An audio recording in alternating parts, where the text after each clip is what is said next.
Nous sommes au chapitre 33. Allons résumer cela. Et qu'est-ce qu'on a vu au chapitre 33 le samedi dernier? Nous avons vu comment Jacob avait, selon l'ordre de Dieu, quitté Padan-Aram, le pays de son beau-père et oncle Laban, pour retourner à Canaan, le pays de son père Isaac. Mais au lieu de finir son voyage et d'arriver à destination, c'est-à-dire qu'à Canaan, Jacob s'arrête à mi-chemin. Et nous pouvons voir ça exactement en Genèse chapitre 18, Genèse chapitre 33, verset 18 à 20. Et on peut lire cela à nouveau. On a vu ça la semaine passée, mais nous, voilà. Donc, qu'est-ce qu'on voit? Parce que vous y êtes sur votre Bible, votre écran, je crois, ou dans votre Bible en tout cas. Donc, qu'est-ce qu'on lit? Genèse chapitre 33, verset 18 à 20. À son retour de Padan-Aram, Jacob arriva heureusement, notez bien heureusement, à la ville de Sichem, dans le pays de Canaan, et il campa dans la ville. Verset 19, il acheta la portion du champ où il avait dressé sa tente des fils d'Amor, père de Sichem, pour 100 késitas. Et en passant, il y a mon fils qui a attiré mon attention sur le fait que cette monnaie est encore utilisée en Israël aujourd'hui, dans certaines régions, les késitas, les pièces de monnaie. Donc, voilà Jacob qui arrive, qui marque une pause à la ville de Sichem. Il achète, mes frères et sœurs, un champ. Est-ce que c'était la destination finale Sichem? Non. Il devait retourner où? À Canaan, mais il arrive à Sichem. Il achète un champ où il dresse sa tente. Il achète le champ de qui? Des fils d'Amor, père de Sichem. Notez très bien, fils d'Amor, père de Sichem. Et plus tard, c'est pour son malheur que Jacob s'est arrêté dans cette ville. Rappelez-vous qu'en Genèse chapitre 1, Genèse chapitre 31, verset 13, Dieu avait pourtant bien dit à Jacob. Il avait dit ceci à Jacob, quand Jacob était encore en Mésopotamie. Notez tout simplement, en Genèse chapitre 33, verset 13, il était encore en Mésopotamie.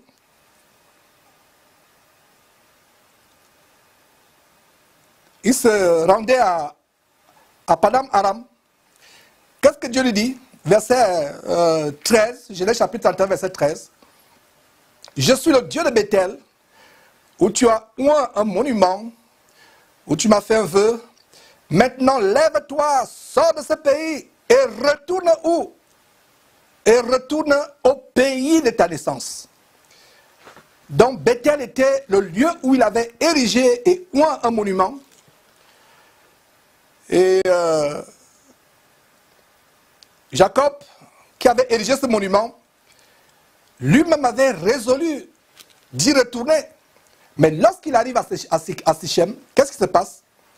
Possiblement séduit par la beauté de cette ville, par les opportunités par rapport à ses affaires, il se dit, c'est peut-être l'endroit le plus attrayant pour m'établir. Alors je vais y acheter un terrain.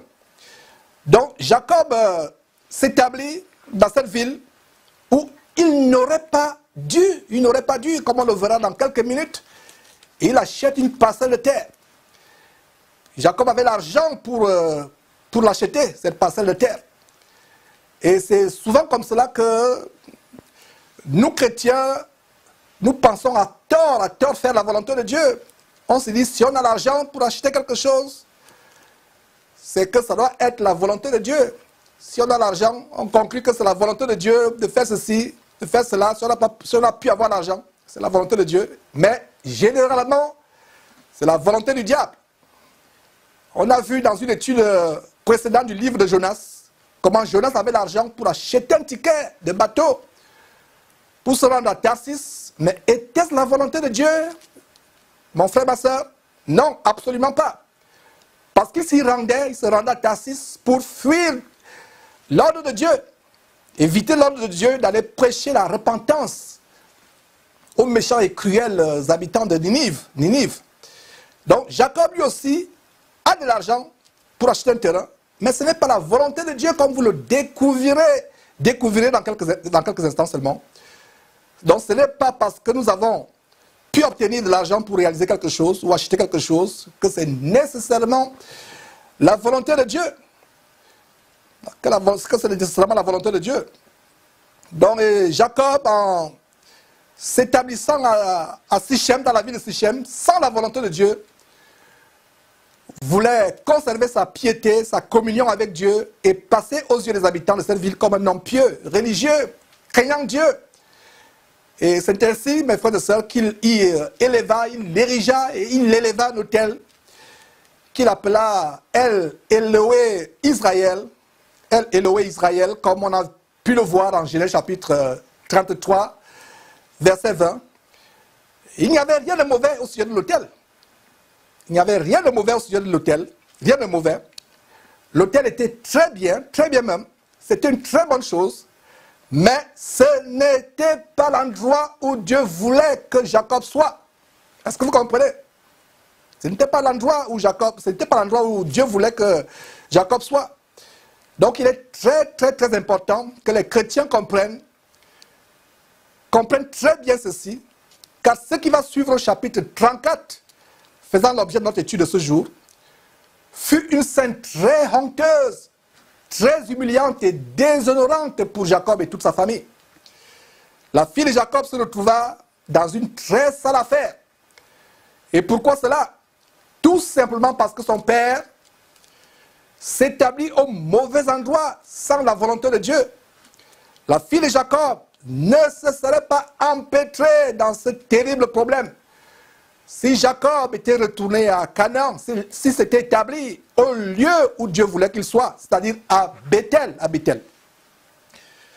Donc ici, Jacob, mes frères et sœurs, est l'image d'un chrétien qui veut vivre une vie pieuse, craignant Dieu, mais qui se retrouve malheureusement au mauvais endroit ou dans une mauvaise église, une fausse église avec les faux pasteurs, soit à cause de son ignorance, soit à cause de son amour pour le monde, de son attachement aux choses mondaines, frivoles, voluptueuses, parce que telle église a un orchestre qui vous chante le rock ou le dombolo zaïrois, congolais, tous les dimanches, où il y a les roulements de terre et les ronronnements de la guitare basse, dont les gens peuvent tournoyer le derrière, danser, sautiller, aller encore suivre l'émission où nous dénoncions le pasteur vampire Otto, comment les gens passent le temps à danser. Il y a des concours de danse qui peut descendre plus bas que le pasteur. Lui-même, il dit qu'il peut descendre plus bas que moi.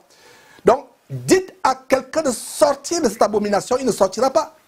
Donc, voilà comment des chrétiens, pourtant pieux, craignant Dieu, se retrouvent dans des mauvais endroits, là où Dieu ne voudrait pas qu'ils soient.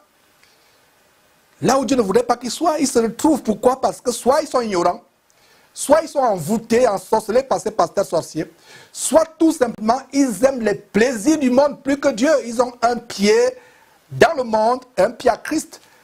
Comme ils ont abandonné les boîtes de nuit, ils sont nostalgiques des boîtes de nuit qu'ils ont abandonnées. Il faut qu'ils retrouvent les mêmes boîtes de nuit, avec les jeux de lumière. Et de plus en plus, vous voyez, les églises ont des lumières tamisées, comme la boîte, exactement comme la boîte de nuit, c'est sombre. Il y a des boules d'ambiance, avec les lumières multicolores, sombres, on baisse tout quand il faut prier. C'est terrible, mes frères et sœurs. Donc si vous êtes dans un endroit où vous avez du mal à sortir, où Dieu ne voudrait pas que vous soyez, par exemple ces églises dénominationnelles, vous n'êtes pas différent de Jacob. Donc si vous avez été violé ou escroqué par un faux pasteur, c'est la preuve que ce n'est pas la volonté de Dieu que vous soyez dans un tel endroit, dans sa soi-disant église, qui n'est qu'un camp de concentration, un boulevard, menant en enfer. Donc ici, nous sommes toujours en Genèse chapitre 33 à la fin. Donc Jacob pose un très grand acte religieux à Sichem. C'est un grand acte, un acte louable. Il élève un autel à Dieu. Jacob, en la fin de Genèse chapitre 33, pose un grand acte religieux, louable. Il y construit un autel à Dieu, le Dieu de son père Isaac et de son grand-père Abraham. Mais c'est dans un endroit où sa chair se sent à l'aise, selon la convoitise de son cœur, selon la convoitise de ses yeux. Et ce n'est pas un endroit où Dieu a voulu qu'il soit. Il devait tout simplement traverser cet endroit en courant, comme on va voir. Donc il y a des faux pasteurs, des pasteurs vampires, escrocs, comme Ivan Castanou, Yves Castanou, Masolo Tunasi, Karambiri, Alpha Lukao, la liste est longue. Des faux pasteurs qui vous enseignent qu'il vous faut choisir des endroits ou des environnements propices à une bonne communion avec Dieu. Mais ce n'est pas le vrai Dieu. Ce n'est pas du vrai Dieu qu'il s'agit, du vrai Dieu, Père de notre Seigneur Jésus-Christ, qu'il s'agit, mais du diable, leur père. Ils vous disent qu'il faut des églises avec home cinéma, écran géant, des églises avec piscine, salle de gym, salle de sauna, salle de massage, pour bien prier. Allez suivre la vidéo où on dénonce les lois mentales, l'évangile du magnétisme, l'attraction, comment vous pouvez transformer votre cerveau en gigantesque aimant. Il y a eu des vidéos, des enseignements de Masolo Tunasi, de Castanou, qui vous montrent comment il faut un environnement propice. C'est pour ça qu'ils se livrent à la concurrence de qui va construire la plus grande église, entre guillemets, qui ne sont que des salles d'embarquement pour l'enfer, avec toutes sortes d'attractions, comme j'ai dit tout à l'heure, piscine, salle de sauna, salle de massage, salle de gym, même les salles de yoga. Alors que le yoga, c'est une pratique démoniaque qui vous amène à entrer en contact avec l'esprit du Kundalini, l'esprit de Python qui entre en vous, à travers votre colonne vertébrale. Mes frères et sœurs, ils vous disent qu'il faut ces choses pour bien prier. Quel mensonge satanique! Exactement comme leur père, le diable, qui avait essayé de séduire le Seigneur Jésus-Christ en lui montrant toute la gloire de la terre. Il lui dit, prosterne-toi et adore-moi, je te donnerai toutes ces choses. Vous pouvez lire cela en Matthieu chapitre 4 à partir du verset 1, ou Luc chapitre 4 à partir du verset 1. Ouais. Donc, il y a des chrétiens qui craignent Dieu, qui sont pieux, qui aiment Dieu, mais qui malheureusement se retrouvent dans les églises, camps de concentration, ces églises de bâtiments. Et plaise à Dieu, après la fin de l'étude de Genèse, on va commencer l'étude de Actes, et on va commencer à introduire le principe de l'église de maison, selon le premier siècle, l'église du premier siècle. Comment les chrétiens doivent se réunir de maison à maison, pas dans ces bâtiments, ces maisons de joie. Et beaucoup de chrétiens se retrouvent au mauvais endroit. Il y a des chrétiens, pour évangéliser, il faut d'abord qu'il aille dans les grandes villes. Il faut qu'il y ait des projets. Il dit, frère, prie pour moi parce que j'ai envie de commencer un ministère à Paris. Il oublie son village au fin fond du Cameroun. Il oublie son village au fin fond du Congo. Ou au fin fond de la Côte d'Ivoire. Mais il a les ambitions, prie pour moi, je vais arriver à Paris. J'ai envie de commencer un ministère. Et vous pouvez conclure quelle est la motivation de ce frère. C'est la convoitise dans son cœur. Mes frères et sœurs, le Seigneur Jésus-Christ aurait pu s'installer à Rome pour exercer son ministère et y vivre une vie pieuse. Et Rome, on peut dire que Rome était l'équivalent de ce que New York est aujourd'hui. Mais Jésus-Christ choisit une ville méprisable de Galilée appelée Nazareth. Regardez, une ville de Nazareth, même plus tard. Nathanaël, quand Philippe vient dire à Nathanaël, nous avons rencontré le Messie, Nathanaël lui dit, mais qu'est-ce qui peut venir de bon de Nazareth? Donc Jésus n'a pas choisi Rome. Il a choisi une ville méprisable. Mes frères et sœurs, donc ce n'est pas suffisant d'ériger un soi-disant hôtel, comme Jacob l'a fait, ou de bâtir une soi-disant église. Ce qui est important, très important, c'est de le faire à l'endroit où Dieu voudrait que tu sois. C'est là où tu dois le faire. C'est de le faire à l'endroit que Dieu lui-même a choisi pour nous. Selon le modèle du Nouveau Testament, sur la base d'Éphésiens chapitre 2, verset 20. Que dit ce verset d'Éphésiens chapitre 2, verset 20? Nous bâtissons sur le fondement des apôtres et des prophètes, Jésus-Christ lui-même étant la pierre angulaire. Vous n'avez vu aucun apôtre du premier siècle construire un bâtiment. Aucun. Même celui qui s'était égaré, Diotrephe, n'avait pas construit le bâtiment. En tout cas, il n'y a pas de record biblique. D'où vient donc ces faux pasteurs se livrent à la course effrénée pour qui va construire le plus grand temple, le temple le plus luxueux. Ce n'est que les temples de la franc-maçonnerie avec les symboles franc-maçonniques qu'on a d'ailleurs démontré cela dans les émissions, mes frères et sœurs. Et nous pouvons voir comment dans l'Ancien Testament, Dieu a établi aux Israélites un endroit. Il leur a dit, en Deutéronome, on va lire ça d'ailleurs, Deutéronome chapitre 12, lisons Deutéronome chapitre 12, versets 5 à 6. Dieu a dit à Israël, aux Israélites, d'aller à un endroit bien précis, de ne pas aller n'importe où. Et c'est ce que nous devons faire aujourd'hui. Nous devons pas aller n'importe où. Nous devons aller là où Dieu voudrait que nous soyons. Donc, Deutéronome, Exode, Genèse, Exode, Lévitique, Nombre, Deutéronome, chapitre 12. Nous pouvons lire à partir du verset 5. Vous irez au lieu que l'Éternel votre Dieu choisira. Notez bien le lieu que Dieu, l'Éternel votre Dieu choisira. Et non pas le lieu que vous allez choisir vous-même. Par votre propre convoitise, ce qui plaît à l'œil, ce qui plaît à la chair. L'homme aime ce qui plaît à la chair. L'homme regarde à ce qui plaît aux yeux. Mais l'Éternel ne considère pas ces choses comme nous considérons. Donc notez bien le verset 5. Vous irez au lieu que l'Éternel choisira. Votre Dieu choisira. Pas là où vous allez vous-même choisir. Donc vous irez au lieu que l'Éternel choisira parmi toutes vos tribus pour y placer son nom. Verset 6. C'est là que vous présenterez vos holocaustes, vos sacrifices, vos dîmes. Notez bien que les dîmes ici s'adressent à l'Ancien Testament, à Israël. Vos prémices, vos offrandes en accomplissement d'un vœu, vos offrandes volontaires et les premiers-nés de votre gros et votre menu bétail.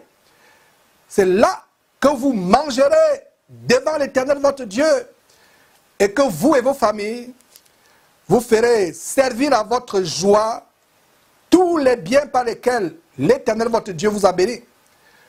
Vous n'agirez donc pas comme nous le faisons maintenant ici, où chacun fait ce qui lui semble bon.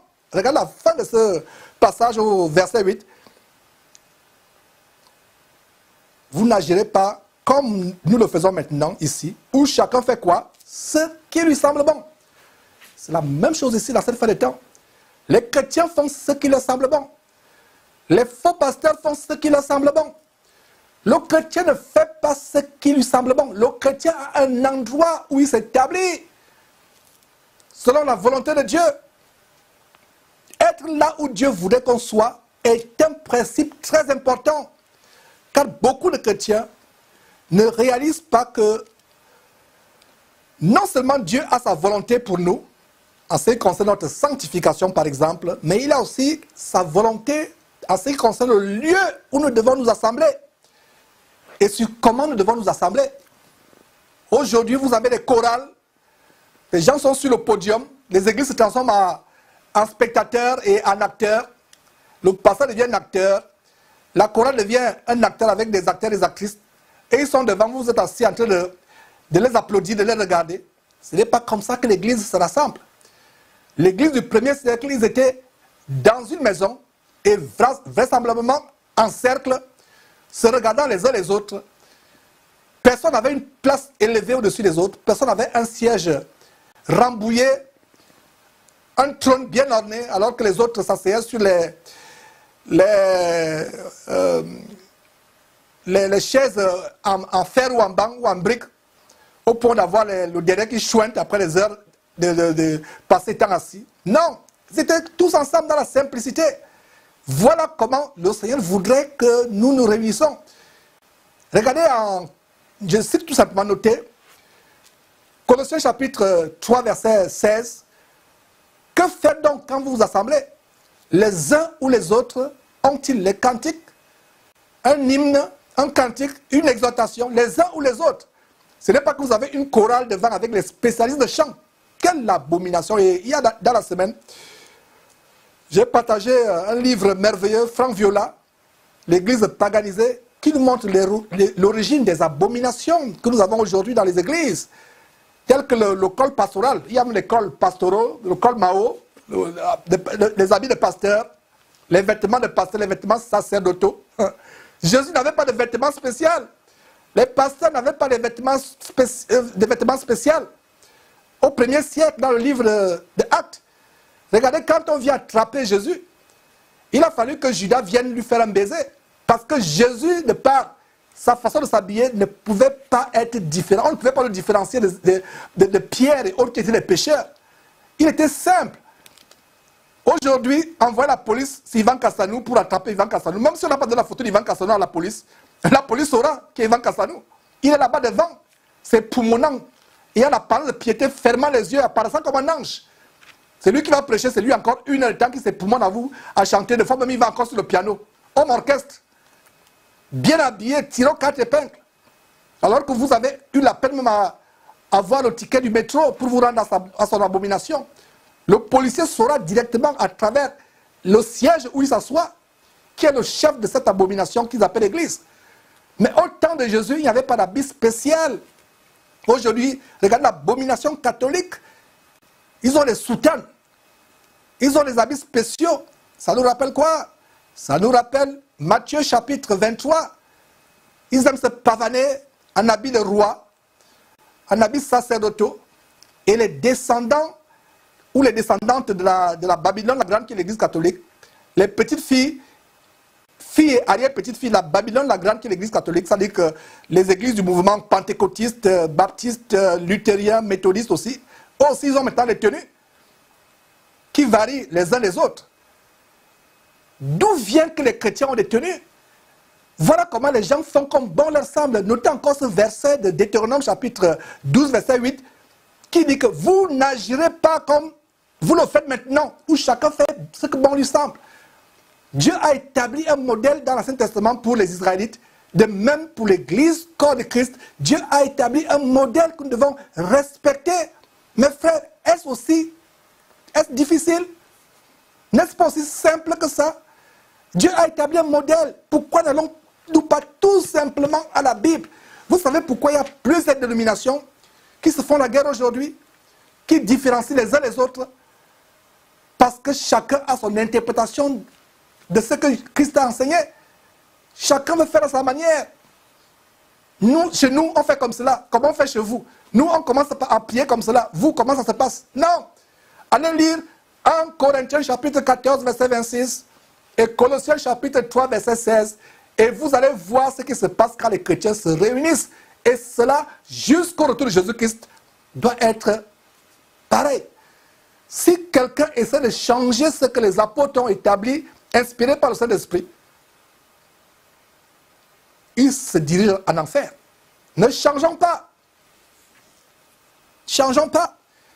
Donc il y a la volonté de Dieu, non seulement sur le lieu où nous devons nous rassembler, nous chrétiens aujourd'hui, c'est-à-dire l'église de maison, mais il y a aussi la volonté de Dieu de comment ce que nous faisons quand nous nous assemblons.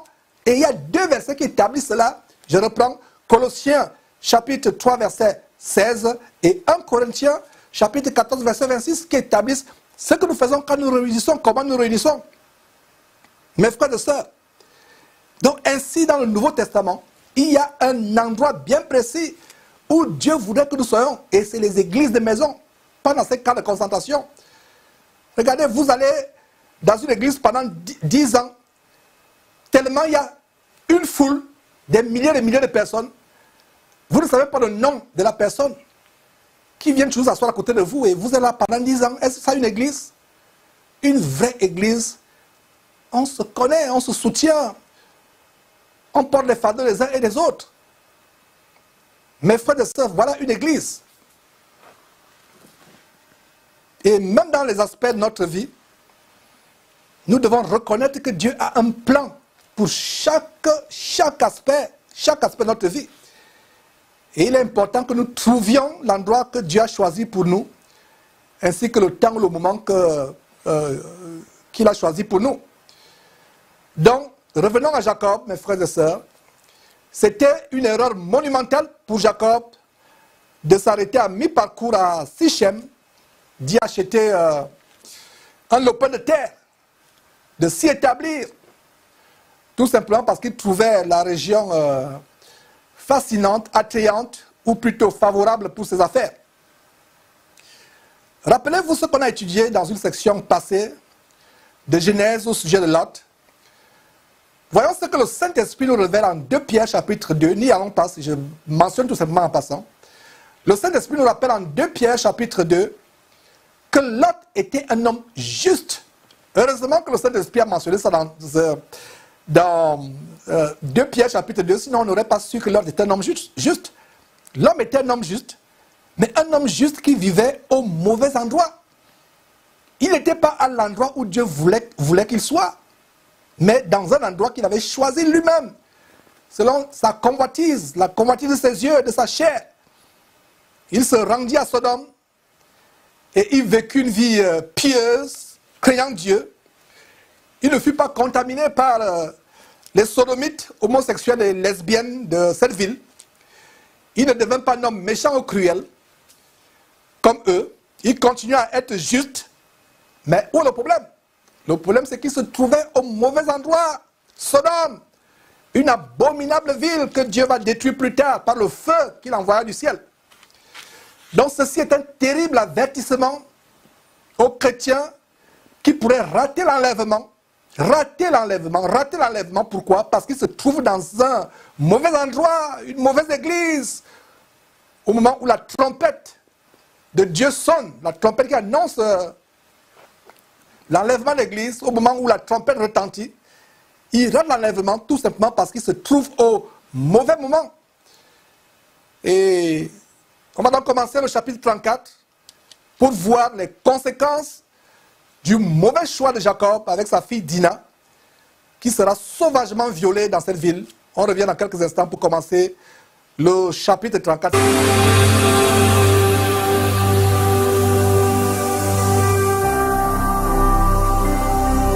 Jésus-Christ TV, vous connaîtrez la vérité et la vérité vous affranchira.